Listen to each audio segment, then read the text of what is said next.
નમસ્કાર મિત્રો, મારું નામ છે ભવન કૌર. આજના બ્લોગમાં આપનું હાર્દિક સ્વાગત છે.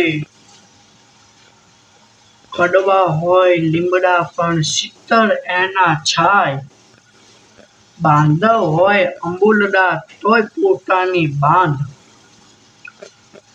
પ્રસ્તુત પંક્તિઓમાં કવિ કહે છે કે લીમડો સ્વાદમાં કડવો હોય છે, પરંતુ તેનો છાંયડો શીતળ હોય છે.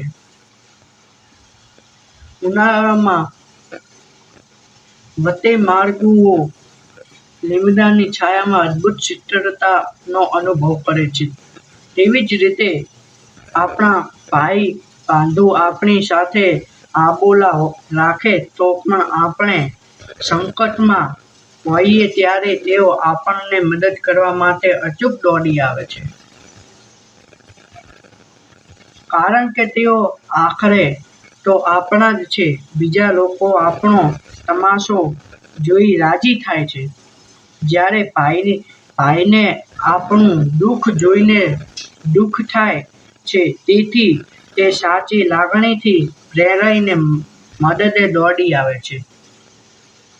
બીજું, આપણા મા-બાપ, વડીલો અને ગુરુજનો આપણને ઠપકો આપે ત્યારે આપણને મીઠું ન લગાડવું જોઈએ.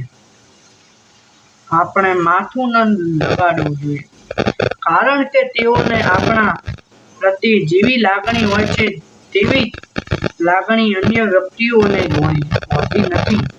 તેમના કડવા વેણમાં આપણું હિત જ સમાયેલું હોય છે. કહેવત પણ છે કે કડવી દવામાં જ પાયા, કડવા કરેલાના ગુણ ન હોય કડવા, કડવા વચન ન હોય કડવા હોજી. આ કવિતા છે. જય હિન્દ, જય જવાન, જય કિસાન.